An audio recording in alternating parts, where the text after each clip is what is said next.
사도행전 15장 1절로 11절까지입니다. 같이 읽습니다. 시작. 어떤 사람들이 유대로부터 내려와서 형제들을 가르치되 너희가 모세의 법대로 할례를 받지 아니하면 능히 구원을 받지 못하리라 하니 바울 및 바나바와 그들 사이에 적지 아니한 다툼과 변론이 일어난지라. 형제들이 이 문제에 대하여 바울과 바나바와 및 그 중에 몇 사람을 예루살렘에 있는 사도와 장로들에게 보내기로 작정하니라. 그들이 교회의 전송을 받고 베니게와 사마리아로 다니며 이방인들이 주께 돌아온 일을 말하여 형제들을 다 크게 기쁘게 하더라. 예루살렘에 이르러 교회와 사도와 장로들에게 영접을 받고 하나님이 자기들과 함께 계셔 행하신 모든 일을 말하며 바리새파 중에 어떤 믿는 사람들이 일어나 말하되 이방인에게 할례를 행하고 모세의 율법을 지키라 명하는 것이 마땅하다 하니라.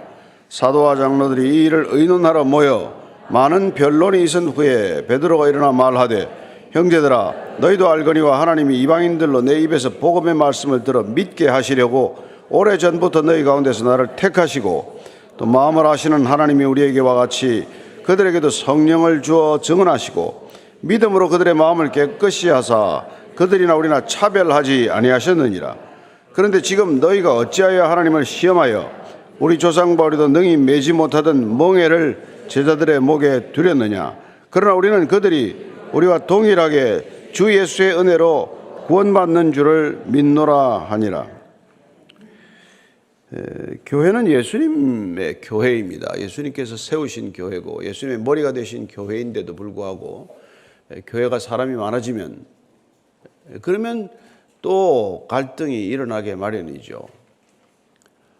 죄인들이 사는 곳에 어떻게 갈등이 없겠습니까? 구원받아도 구원받은 죄인, 내가 구원받았다는 사실을 아는 죄인이기 때문에 그런 것이죠. 그래서 초대교회는 뭐 이상적인 교회가 아니라 늘 안팎이 소란스러웠던 교회입니다. 안으로는 교리적 문제로 이렇게 갈등이 있었고 밖으로는 또 박해가 수시로 닥쳤기 때문에 어떻게 보면 교회가 한시도 편할 날이 없었던 그런 교회였다고 볼 수 있죠. 15장 1절입니다. 시작. 어떤 사람들이 유대로부터 내려와서 형제들을 가르치되 너희가 모세의 법대로 할례를 받지 않으면 능히 구원을 받지 못하리라 하니 어떤 사람들이 유대로부터 내려왔다고 되어 있습니다. 여기 유대란 예루살렘을 지칭하는 것입니다. 예루살렘 교회에서 안디옥 교회로 내려왔다는 거예요. 그렇습니다. 지금 안디옥 교회는 거의 예루살렘 교회를 능가한다고 말하기는 어렵지만은 버금가는 교회로 성장했습니다. 교회가 꽤 커졌고 그래서 예루살렘에서는 이 안디옥 교회가 신경이 쓰이는 것이죠.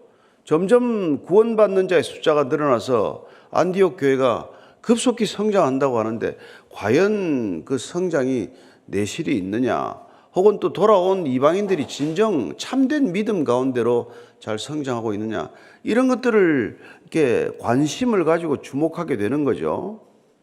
근데 이게 애정이 있으면 교회가 참 아름답게 섰으면 좋겠다 그러지만은 별로 애정이 없으면 자꾸 문제거리를 만들게 된단 말이에요. 그래서 예루살렘에 있는 교회 성도들이 안디옥 교회로 내려간 거예요. 내려가서 지금 뭐라고 형제들을 가르쳤는가 하니까 거기 바울도 있고 바나바도 있고 거기 니게르라고 하는 시몬도 있고 여러 사람이 있는데 거기 가서 조용히 예배나 드리고 올 일이지 가서 형제들을 가르치러 갔다고 되어 있어요. 가르치는 게 나쁜 건 아닙니다.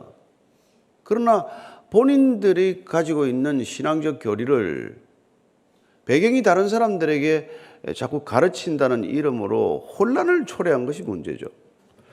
뭐라고 가르쳤는가 하니까 모세의 법대로 할례를 받지 아니하면 능히 구원을 받지 못한다. 그 유대인들은 원래 이렇게 태어나면서부터 할례를 받은 사람들이죠. 그 사람들은 아브라함으로부터 시작된 이 할례를 받는 것, 난지 8일 만에 할례를 받는 것이 유대인의 정체성을 확인하는 아주 중요한 일이어서 구원 이꼴 할례라고 하는 그런 전통에 젖어온 사람들이죠. 그들은 할례를 받지 않는 구원이란 있을 수 없다고 생각해온 사람들이에요. 그러나 그리스도를 믿는 사람들은 그리스도를 믿음으로 고백할 때 구원받는다고 하는 그 믿음으로 인해 구원받는 사람들에게 할례를 받지 않으면 구원이 반쪽짜리 구원이다. 그 구원 온전한 구원이 아닐지 모른다. 이런 걸 가르치기 시작하면서 그야말로 대혼란이 생긴 거죠. 그러면 지금까지 바울이 전한 복음을 듣고 예수를 주라고 고백하면은 구원에 이른다고 하던 이 구원 전체가 흔들리는 결과를 초래한 거죠. 내가 믿음으로 예수를 주라고 고백하더라도 부족하다. 할례를 받아야 된다. 그 말은 어떻게 보면은 너희가 구원받기 위해서는 먼저 유대인이 되어야 한다. 이런 것과 마찬가지 이런 주장이란 말이에요. 그래서 이들을 유대주의자들이다. 이렇게 지금 부르는 호칭을 듣게 된 거예요. 안 믿는 게 아닙니다. 이들도 예수님을 메시아로 믿게 되었습니다. 그러나 본인들의 배경이 유대인들의 배경에 젖을 젖어 있고 토라의 전통에 젖을 젖어 있기 때문에 그렇게 예수님을 주라고 믿더라도 예수님도 유대인 출신이고 예수님도 할례 받은 분이고 그래서 예수님도 그런 받은 할례를 너희들이 받지 않으면 안 된다. 이런 논쟁, 이런 주장을 편 거란 말이에요. 일껏 바울이 헬라 지방을 다니면서 유대인들처럼 되어야 예수 믿는 것 아니다. 할례를 받아야 구원받는 것 아니다. 그렇게 일껏 전도해 놓은 사람들 갖다가 다 뒤흔들어 놓는 거니까 교회가 얼마나 이렇게 시끌시끌 하겠어요. 그랬더니 지금 2절 이런 결과가 나타난 겁니다. 시작. 바울 및 바나바와 그들 사이에 적지 아니한 다툼과 변론이 일어난지라. 형제들이 이 문제에 대하여 바울과 바나바와 및 그 중에 몇 사람을 예루살렘에 있는 사도와 장로들에게 보내기로 작정하니라. 그러니까 바울 바나바와 그 유대 예루살렘에서 내려온 형제들을 가르치는 그런 사람들, 그 사람 나중에 보면은 5절에 보면은 5절 한번 미리 볼까요? 바리새파 중에 어떤 믿는 사람들, 이 사람들과 동일인으로 볼 수 있는 사람들이에요. 그렇게 꼭 할례를 받아야 된다. 모세 율법을 지켜야 된다. 그런 기초적인 신앙의 이 바탕이 없이는 그냥 예수 믿는다는 고백만으로는 그 무슨 믿음인지 그걸 누가 아냐. 이런 게 자꾸 들어오면 사람이 이게 약해진단 말이에요. 마치 뭐 네가 구원 언제 받았냐? 아니 믿음으로 구원 받았죠. 맨날 며칠 몇 시에 받았냐? 그건 좀 잘 모르겠는데요. 그러면 구원 안 받은 거지. 아니 네가 생일 모르냐? 생일 알죠. 그럼 거듭나는 생일을 모르면 거듭난 거냐? 이래서 사람을 헷갈리게 만든단 말이에요. 예. 우리가 태어난도 뭐 부모님이 알려줘서 뭐 맨날 며칠인지 알지 뭐 태어날 때 우리가 봤습니까? 뭐 어떻게 합니까? 거듭나는 걸 언제 났는지 내가 뭐 거듭났으면 내가 거듭난 생명이 있으면 됐지. 너 맨날 며칠 몇 시 몇 분에 구원받았는지를 그걸 꼭 기억해야 된다는 게 말이 되냐고 예를 들어서. 아니 그는 그 아기를 잉태한 어머니도 모르는데 뭐 배가 불러오니까 사준이 육준이 모두 진찰받고 하는 거지. 언제 잉태가 됐지? 그러니까 모르는 거랑 마찬가지로 그런 것들을 가지고 계속 사람들을 뒤흔든단 말이에요. 그래서 지금 심한 다툼과 변론이 일었다고 그러는데 이 다툼과 변론은 굉장히 극렬한 아주 격렬한 그런 논쟁이 일어나는 거예요. 그야말로 주먹다짐만 아니라 뿐이지 이게 그야말로 막 그냥 큰 분란이 생긴 거라는 거예요. 그럼 이걸 어떻게 해결할 거냐? 어떤 이해 당사자가 극도의 대립, 극도의 반목으로 들어갈 경우에는 중재자가 있어야 될 거 아니에요? 비록 바울과 바나바가 사도적 지위와 역할을 감당하고 있지만은 이 유대주의자라고 부르는 예루살렘의 선수들 때문에 좀 더 권위 있는 사람들에게 이 문제를 판정을 받아보자. 그렇게 중재안이 서로 간에 합의가 된 거예요. 그래서 그러면 예루살렘에 초회를 한번 소집해보자. 예루살렘의 회의에 거기 사도들을 다 불러보자. 그래서 한번 전체적으로 이 문제를 한번 우리가 권위 있는 답을 구해보자. 이렇게 문제를 일단락 지은 거예요. 안디옥 교회에서 결론을 내지 말고 이 문제는 믿음만으로 구원받을 수 있느냐? 아니면 믿음으로 구원받았다고 하지만 할례까지 받아야 되냐? 이 문제를 예루살렘에서 모든 사도와 뭐 이해 당사자가 다 모여서 결론을 내보자. 이게 이제 지금 예루살렘 총회가 소집된 배경이에요. 그죠? 그런데 뭐 사도 바울은 이 다툼, 격렬한 다툼을 일으키는데 아마 일조를 했을 사람이에요. 얼마나 흥분했겠어요. 일껏 그 헬라인들, 그 사람들도 당신들도 동일하게 예수를 주라고 고백하고 성령 세례받고 물 세례받고 그러면 된 거다.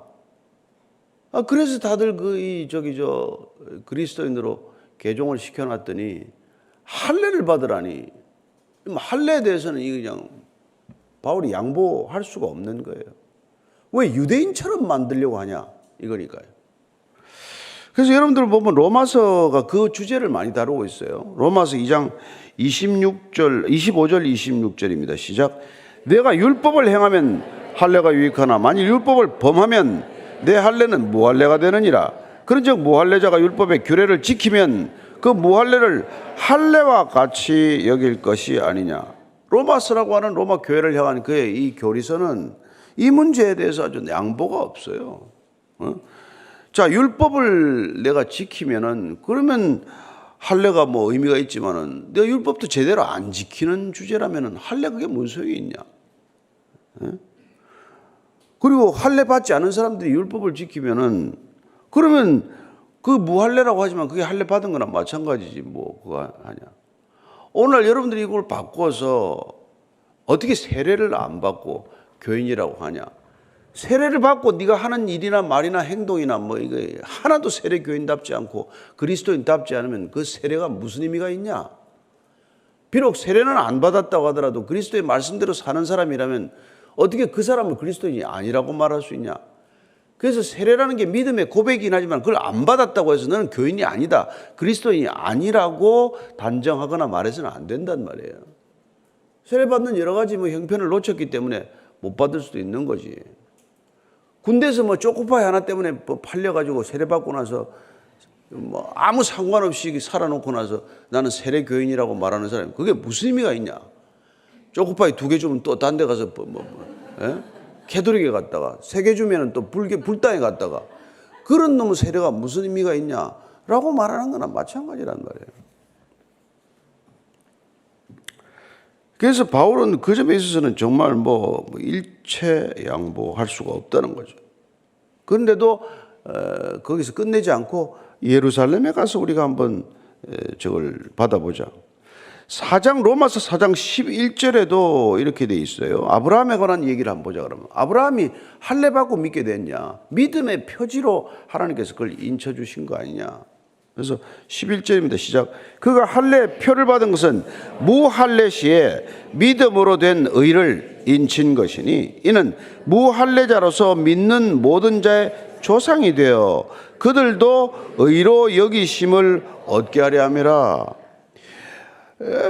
아브라함이 할례를 받게 된 것은 그가 할례를 받지 않을 때 믿음을 가졌기 때문에, 아브라함이 할례 받아서 믿은 게 아니라 할례를 안 받았지만은 믿음을 가졌기 때문에 앞으로도 할례 안 받고도 믿는 자의 조상이 되기 위해서 아브라함을 부른 것이고, 그래서 아브라함은 그 믿음을 이제 나중에 하나님께서 도장을 찍어준 거다.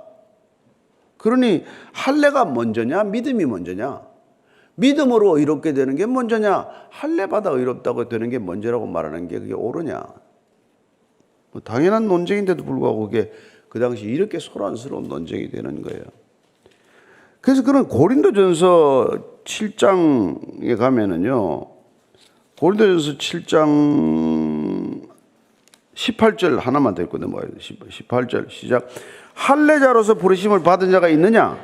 무할례자가 되지 말며, 무할례자로서 부르심을 받은 자가 있느냐? 할례를 받지 말라. 이게 지금 고린도 교회를 향한 그의 명령이나 마찬가지예요. 예? 네가 지금 유대인으로 태어나면서부터 할례를 받았느냐? 그래서 뭐 그리스도의 부르심을 받았다. 예? 그러면 이제 뭐 내가 무할례인 것처럼 그렇게 하지도 말아라. 할례를 받았지만은 나는 태어나면서부터 유대인으로 태어났기 때문에 예수 믿게 되었다고 해서 내가 무할례자라고 그렇게 말할 것도 없고, 그래 내가 할례를 안 받아 무할례지만은 예수님의 부르심을 받고 내가 성령 세례를 받았냐? 그러면 할례 같은 거 받으려고 하지 말아라. 고린도 교회를 향한 아주 강한 고멜. 그래서 그가 막 갈라디아 교회를 향해서는 아주 그냥 막 핏대를 세워요. 그냥 핏대를. 어디다 대고 그걸 자꾸 할례를 받으라고 그러냐. 이 저주를 받을 것더라. 아니 내가 하는 게 아니고 이게 갈라디아서 1장 8절 9절입니다. 시작. 그러나 우리나 혹은 하늘로부터 온 천사라도 우리가 너희에게 전한 복음 외에 다른 복음을 전하면 저주를 받을지어다. 우리가 전에 말하였거니와 내가 지금 다시 말하노니 만일 누구든지 너희가 받은 것 외에 다른 복음을 전하면 저주를 받을지어다. 저주한단 말이에요. 내가 전한 복음 믿음으로 이렇게 된다고 하는 이 복음 이외에 다른 복음 가지고 와서 할례를 받아라, 율법을 지켜야 구원받는다, 이런 소리 하는 자들은 저주를 받으라. 이렇게 그게 바울은 이 점에 있어서는 단호하단 말이에요. 믿음으로 구원받는다는 거. 믿음으로 그 어떻게 구원받은 걸 어떻게 하냐? 네 믿음을 어떻게 증명할래? 그리고 네 믿음이 진짜인 줄 누가 어떻게 하냐? 그러니 할례 좀 받아라. 또 요 사이에 사람들이 이렇게 갈등을 하게 된단 말이에요. 본인이 믿는 믿음에 대한 믿음이 있어야 돼. 근데 그 믿음이 나로부터면 왔다라 갔다 한단 말이에요. 그러나 하나님으로 주신 믿음이라는 게 분명하면 흔들리지 않는단 말이에요. 그래서 요한복음에 보면은 내가 진실로 너에게로 나를 믿는 자는 사망에서 생명으로 옮겼나니 심판에 이르지 아니하니라. 이걸 믿어야 결론이 난단 말이에요. 내가 좀 착한 일 하면 믿는 것 같고 또 죄를 짓고 나면 안 믿는 것 같고 이게 이제 우리의 이제 이게 죄인들이란 말이에요. 죄인들의 속성이. 근데 그렇게 오락가락 할 일이 아니라 우리는 말씀을 붙들므로써 우리가 사망에서 생명으로 옮기겠다는 것을 믿어야 되고, 주님께서 세상을 이처럼 사랑하사 독생자를 주셨으니 이는 저를 믿는 자마다 멸망하지 않고 영생을 얻게 하려 하심이라고 하신 말씀을 믿어야 그 영생이 내게 와 있다는 게 믿어지고, 그 영생이 내게 있음을 만마다 믿어야 거듭난 삶에 합당한 삶을 살게 된다 이 말이에요. 그죠? 이거 오락가락하면 큰일입니다. 내 컨디션 믿으면 안 된단 말이에요. 우리 컨디션이라는 게 얼굴이 아침에 자고 나면 부을 수도 있고 좀 살이 빠질 수도 있고 그렇잖아요. 어젯밤에 많이 먹고 자면 잠이 좀 얼굴이 좀 부족할 수도 있고, 그 컨디션하고 상관없단 말이에요. 안심이 되십니까? 구원받은 줄 믿어야 돼. 뭐 이게 세상을 이기는 믿음이에요. 자, 4절 5절입니다. 시작. 아니 3절 안 읽었네. 3절 시작. 그들이 교회 전송을 받고 베니게와 사마리아로 다니며 이방인들이 주께 돌아온 일을 바라며 형제들을 다 크게 기쁘게 하더라. 그래서 바나바와 바울 이제 예루살렘으로 보냅니다. 몇 사람 더 간 거예요. 가다가 그때 여러분 한 20 몇 킬로 되나? 서울서 부산만 할 거예요. 이 안디옥 교회에서 예루살렘까지 가는 게. 그러면 여러분 하루에 한 4, 50킬로 걸어도 열흘길 아니에요. 열흘길을 가는 거예요. 예루살렘에. 그냥 갑니까? 페니키아를 지나요. 사마리아를 지나요. 가면서 들르는 곳마다 자기들이 이제 이 1차 전도여행, 1차 선교여행을 통해서 있었던 열매를 이렇게 나눈단 말이에요. 얼마나 격려가 되고 위로가 되고 기쁘겠어요. 이방인들, 거기 있는 이방인들, 그 이방인들 교회가 곳곳에 생겼는데 그 이방인들한테 우리가 이렇게 전한 결과로 그쪽 지역에도 그렇게 믿음의 사람들이 생겼다. 루스드라, 이고니온, 더베, 버가 이런 데도 지금 공동체가 막 생겼다. 교회가 부흥하고 있다. 이런 소식을 들으면 여러분 초대교회가 얼마나 다들 위로가 되고 격려가 되겠어요. 저희들 어제 여기 우리 뭇별 나간 목사님들 교회 중에 한 교회를 갔는데 교회가 자그만하죠. 그러나 다 예쁘게 이렇게 꾸며놓고 말이죠. 우리 온다고 참 초콜릿도 사놓고, 과일도 깎아놓고, 또 양갱도 갖다 놓고. 그 앉아서 그 교회 얘기를 듣는데 얼마나 그렇게 기쁜지 몰라요. 와서 말이지. 와서 또 이 건물 주인도 전도를 할 겁니다. 이런 얘기를 들으면 다 기쁜 거나 마찬가지죠. 또 우리 또 묵별 예배, 주일 또 예배 되면 또 각 묵별 교회로 가는 분들도 계시고, 가정 예배도 드리고, 통독반 예배도 드리고, 공동체 예배도 드리겠지만, 또 묵별 예배 가서 또 이렇게 격려하는 분들이 있고 하면 또 힘이 되고 말이죠. 이렇게 믿음의 사람들이 내왕하고 서로를 이 감정을 나누고 기쁨을 나누는 것이야말로 우리 신앙을 붙들어주는 엄청난 힘이에요. 그래서 막 그 형제들을 다 기쁘게 한 거예요. 형제들이. 그래서 예루살렘에 이르러 교회와 사도와 장로들에게 영접을 받고 하나님이 자기들과 함께 계셔서 행하신 모든 일을 말하며 바리새파 중에 어떤 믿는 사람들이 일어나 말하되 이방인에게 할례를 행하고 모세의 율법을 지키라 명하는 것이 마땅하다 하니라. 거기 갔더니 이제 또 난리가 또 나는 거예요. 예루살렘에 이르렀더니 교회와 사도와 장로들 모든 사람들에게 영접을 받다 이 말이에요. 여기 보니까 교회라고 부르는 것은 장로나 사도라고 부르는 직분자들과는 이제 다른 모든 성도들을 총칭하는 말이고 교회. 그다음에 사도들은 예수님 직접 따라다녔던 사도들. 이제 총회 소집하면서 베드로도 나타났어. 그리고 이 예루살렘 총회 지금 의장을 맡고 있는 사람들은 보니까 나중에 예수님의 동생이었던 야고보가 이 예루살렘 총회 의장을 맡고 있는 것을 알게 됩니다. 이제 이 사람 다 모인 거예요.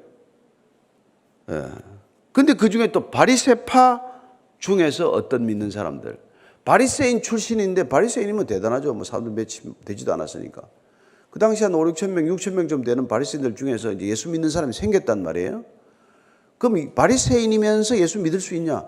믿을 수 있죠. 바리새인의 율법을 지키면서도 믿을 수 있습니다. 예수님을 고백할 수 있습니다. 그러나 내가 그렇게 해서 믿었다고 너도 그렇게 믿으라라고 말할 수는 없단 말이에요. 근데 이 바리새파 유대인들의 문제는 뭐냐면 내가 그렇게 믿게 되었으니 너희들도 적어도 이런 믿음의 기초는 있어야 된다. 어떻게 근본 없이 믿겠냐? 이런 투로 자꾸 얘기를 하니까 이제 시비가 된 거라는 거예요. 근본이 있어야지. 저도 뭐 교회 시작할 때 근본이 있어야지 이 생각이 많이 들었어요. 네가 뭐 찬송을 제대로 부르냐, 기도를 제대로 하냐, 네가 뭐 집에 조상에 목사가 있냐, 뭐 이런 소리 자꾸 하면 골치 아프거든요. 아, 나 예수 믿는다는데, 예수님 만났다는데, 그래도 한 3대는 돼야 목사가 나오지. 뭐 이런 소리 하면 답답하죠. 웃지 마세요. 비웃는 것 같아. 자, 6절부터 9절까지 쭉 읽습니다. 시작. 사도와 장로들이 이 일을 의논하러 모여 많은 변론이 있은 후에 베드로가 일어나 말하되 형제들아 너희도 알거니와 하나님이 이방인들로 내 입에서 복음의 말씀을 들어 믿게 하시려고 오래전부터 너희 가운데서 나를 택하시고 또 마음을 아시는 하나님이 우리에게와 같이 그들에게도 성령을 주어 증언하시고 믿음으로 그들의 마음을 깨끗이 하사 그들이나 우리나 차별하지 아니하셨느니라. 결정적으로 베드로가 이 분위기를 확 바꿔놓습니다. 이 일을 위해서 하나님께서 미리 베드로가 고넬료 집에 가도록 하셨고, 고넬료 집에 보낼 때 3번씩이나 보자기 위에 쌌던 음식이 내려와서 내가 깨끗하다는 것을 내가 왜 불결하다고 하느냐, 이런 경험을 하게 하셨고, 가서 고넬료 집에 갔더니 성령이 임하는 것을 보게 하셔서 확실한 이 믿음의 태도를 갖게 했단 말이에요. 그래서 베드로가 어쨌건 지금 의장은 야고보라고 하더라도 베드로가 수제자라는 것은 다 안단 말이에요. 베드로가 확실히 정리를 해준 거예요.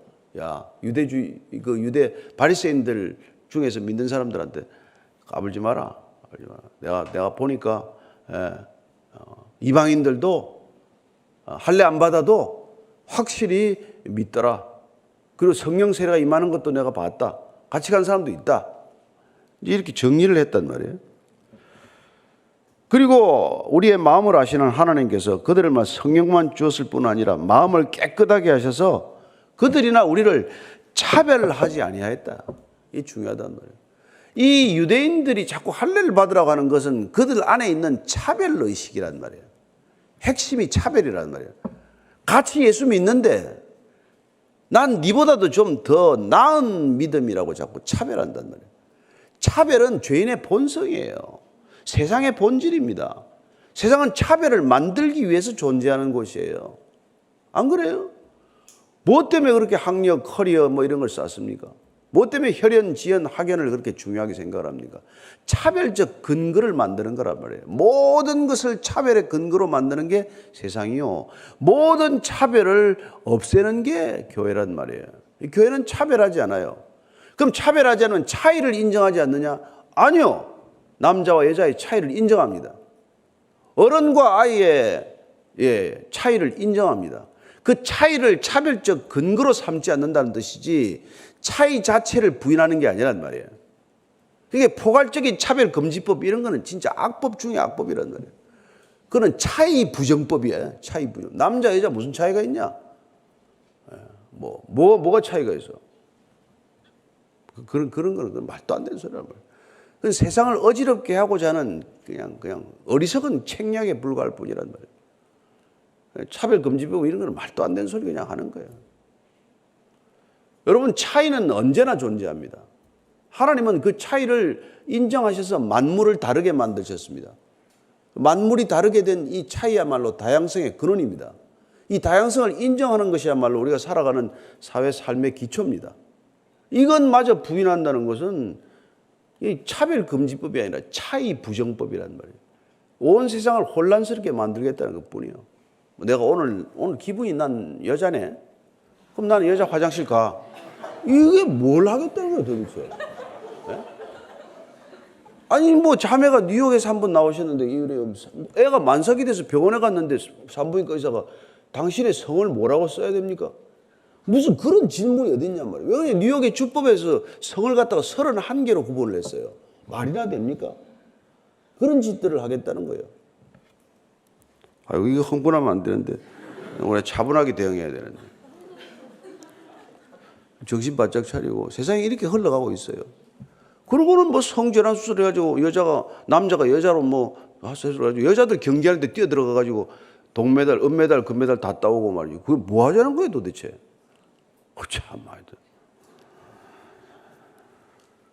아유, 지금 설교라도 하니까 다행이네. 10절, 11절 읽고 마칩시다. 시작. 그런데 지금 너희가 어찌하여 하나님을 시험하여 우리 조상과 우리도 능히 매지 못하던 멍에를 제자들의 목에 두려느냐? 그러나 우리는 그들이 우리와 동일하게 주 예수의 은혜로 구원받는 줄을 믿노라 하니라. 어찌하여 하나님을 시험하냐? 어찌하여 시험하냐? 예.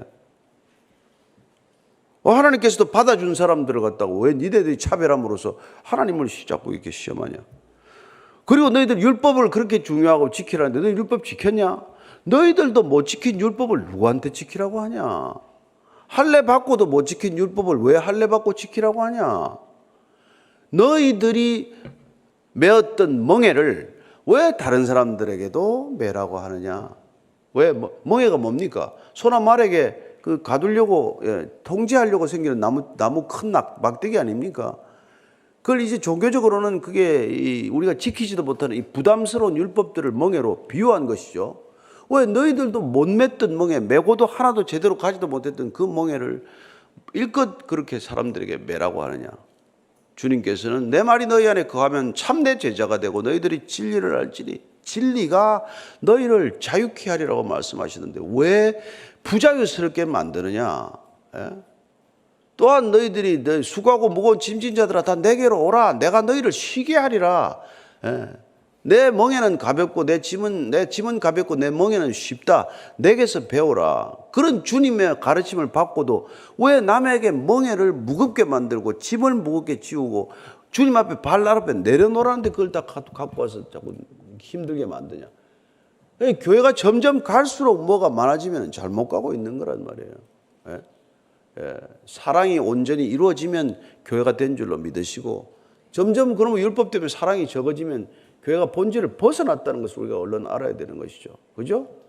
예, 내가 너희를 사랑같이 서로 사랑하라. 그러면 세상 모든 사람들이 너희가 내 제자인 줄 알리라. 그런 거지. 너희들이 율법을 잘 지키라. 할례를 받으라. 그러면 내 제자인 줄 알리라. 그런 말씀 하신 적 없단 말이에요. 저 여러분들이 주님의 말씀이 근거지 유대인들의 전통이라든지 교회 전통이라든지 이런 전통이 마치 기준인 것처럼 그렇게 착각하지 않게 되길 바랍니다. 그러려면 말씀을 알아야 된단 말이에요. 주님을 알아야 된단 말이에요. 성령 세례를 받아야 된단 말이에요. 그래야 여러분 의심이 없지. 흔들리지 않지. 여러분들이 진정 주 안에서 자유하는 그리스도인들 되기를 축복합니다. 그리고 남한테 그런 멍에를 요구하지 말라 이 말이죠. 우리가 잘 믿는 게 중요하지 남을 잘 믿게 만들려고 무리한 요구를 하는 게 하나도 중요하지 않단 말이에요. 기도할 때 오늘 주님, 제가 주님 안에서 먼저 자유하게 하옵소서. 그리고 누군가에게도 신앙을 시비하지 않게 하옵소서. 그도 믿음 안에서 자유케 하여 주옵소서.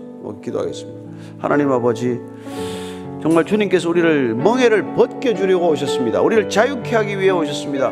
모든 세상에 묶인 것들로부터 자유케 하셨는데, 주님, 그 도 자유케 한 사람들을 도로 부자유스럽게 만들고 도로 멍해지게 만드는 그런 율법주의자들의 율법 그 고집과 그들의 정통이라는 이름의 그 부자유함을 우리도 배우지 않게 하시고 본받지 않게 하시고 남에게 강요하지 않게 하여 주시옵소서. 주님, 주님 안에서 참된 자유를 맛보게 하여 주옵소서. 그리고 다시 그 멍에로 돌아가지 않게 하여 주옵소서. 이제는 우리의 모든 묶인 멍에를 풀어주시기 위하여 그분 스스로 멍에가 되신 우리 구주 예수 그리스도의 은혜와 하나님 아버지의 헤아릴 수 없는 사랑과 성령의 깨닫게 하심과 자유케 하심이 오늘도 주 안에서 참된 자유를 누리며 오늘 믿음의 길 걷기를 원하는 이 자리에 고개 숙인 모든 믿음의 형제 자매들 위해 지금부터 영원까지 함께 하시기를 간절히 축원하옵나이다. 아멘.